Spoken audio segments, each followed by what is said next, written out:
Hey everybody, Dave here with another Pathfinder rule reminder for you, and today's topic is what I believe is the number one concern from 5e players when they come over and try to play Pathfinder 2nd Edition, and that is issues with prepared spellcasting. I've seen a number of different threads pop up about new 5e players or new players to Pathfinder from 5e saying, is this really how prepared spellcasting works? And ooh, that's really, really restrictive.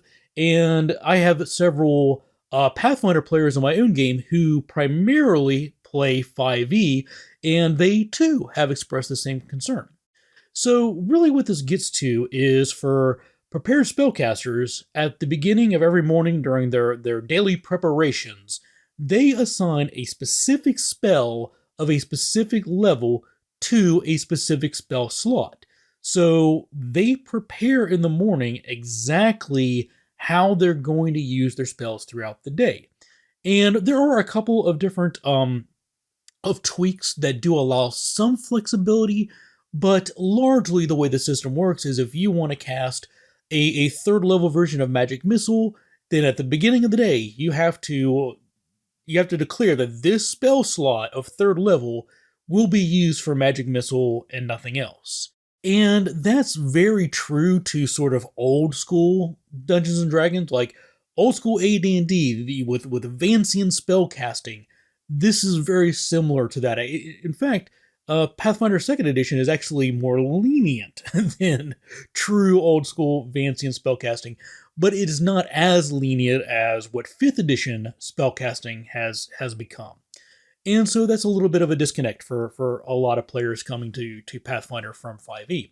But the good news is that there is a solution within the rules that you're not going to have to house rule a bunch of stuff and risk throwing off the balance of the game. There is a solution built in to Pathfinder 2nd Edition that addresses this. And that is a rule called Flexible Preparation. This is an optional rule that is found in the Secrets of Magic book. If you're a GM, I encourage you to read over it and see if you like it. Players, make sure you ask your GM if they're okay with this.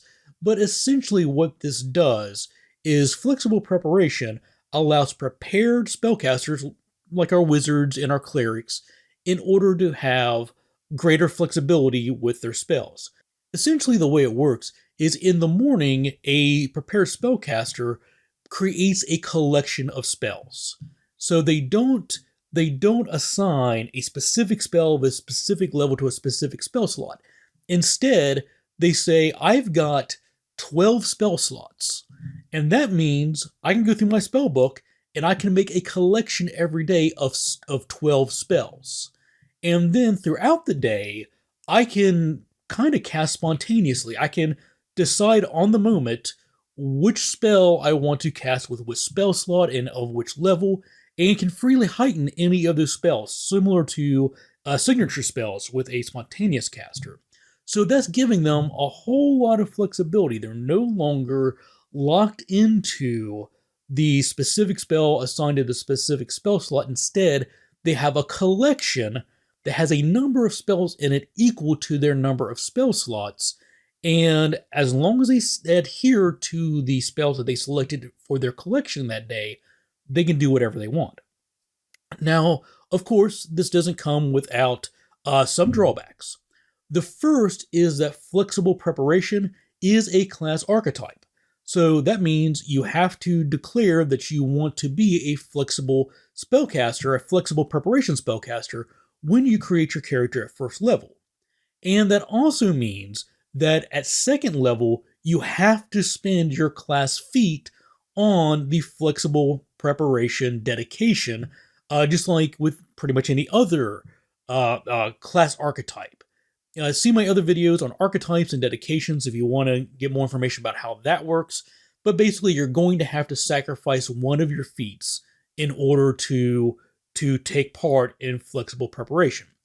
The other downside is typically the way the spell progression works for like a wizard or other primary spellcasters is you gain access to a new level of spell every odd number level, and on the even levels, you go from being able to cast 2 spells of that level to 3.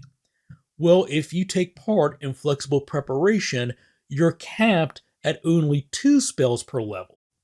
It's worth mentioning that if you gain any spell slots from other from like class features or other things, so like a healing font for a cleric, the spell slots you get from that, or for any of these extra means of getting spell slots, are treated completely separate from the rest of your spells. So you'll still get those extra spells for healing font that are still restricted to only being used on the heal spell, and those are treated wholly separate from the rest of your spell. So that those spell slots don't count towards the number of spells that you can add to your collection.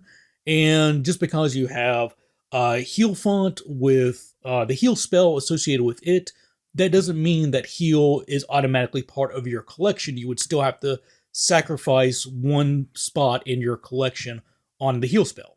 So this may be a great option for those players coming over from 5e who are more used to having a collection of spells and being able to dictate what spell and spell slot they're going to use when they cast, as opposed to having to prepare everything etched in stone in advance at the beginning of the day. So that's it for today. If you have any questions about this, please leave those in the comments below. As always, I'll leave links in the description for any of my other videos that touch on this topic. And I want to take just a quick moment to say thank you to everybody out there who supports me, whether that's by clicking the like button, subscribing to the channel, subscribing to the Patreon, buying a super thanks. It all adds up, and I greatly appreciate everything you folks do to support me. And with that, thanks for watching, take care, and happy gaming.